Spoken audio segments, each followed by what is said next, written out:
Hello there, I'm Callum Phillips and welcome to Hockey Stop. So I said I won't make a video until after the draft, but some news has come in about some rules in the NHL which I'd just like to cover.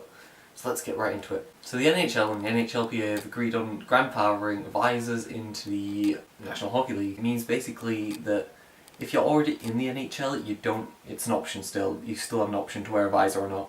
But say the draft picks for this year, when they enter the NHL, they will have to wear the visors, like it's mandatory, they have no choice about it. So I understand why the NHL are doing this, to protect players' faces and eyes, and I mean, I've seen eye injuries of players who've had pucks to their eyes. It's just horrendous. But that means they're going to have to put new rules in for fighting, because say if someone wants to start a fight, they have to take off the helmet, because otherwise I'm pretty sure a knuckle to a visor isn't too good on the hand. So another rule that's coming to the NHL and is being tested out in pre-season is hybrid icing. Now if you don't know what hybrid icing is where if the player ices the puck and the opposing player gets over the middle line, the centre dot, before the other team, then play stopped immediately. This basically stops players being crashed into when they go to the other side and all that kerfuffleness. I apologise for explaining that really shoddily, I'm still trying to get my head around it myself. I probably explained it really badly.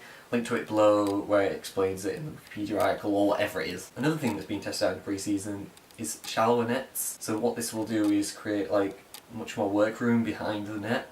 But another problem with this could be a goalie stick getting stuck in the net because it's shallower and there's more net there. But it will be very interesting to see how gameplay changes, if it becomes more faster because there's more room to work around and everywhere.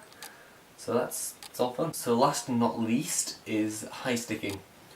So the new rule that will be tested in pre-season is if a 4-minute high sticking is issued, then they're going to have to review it first, do a video review first before just straight up issuing it. I suppose the reason behind this is it could be 2-minute minor instead of 4 minutes. But I suppose where does it stop? Will they start reviewing 2-minute minor sticking, other than boarding and all that stuff? When will it stop? All these rules and changes and all that stuff is going to all be tested in pre-season except for the visors, which is going to just be set in stone and everything. I believe over 70% of the players actually agree with this visor rule, which is, quite interesting. So moving on to news in general now, Marty Brothers' son may be a potential draft pick for this year's draft in New Jersey. Anthony Brothers finally hit 18 and is following his father's footsteps of being goaltender. The only thing I can see happening is that Anthony will actually get compared to Marty quite a lot for being his son and being a goaltender, maybe in the NHL, but we'll soon see about that. Moving on to some Elite League news now, Coventry Blaze have signed American defenseman Sean Erickson to their roster.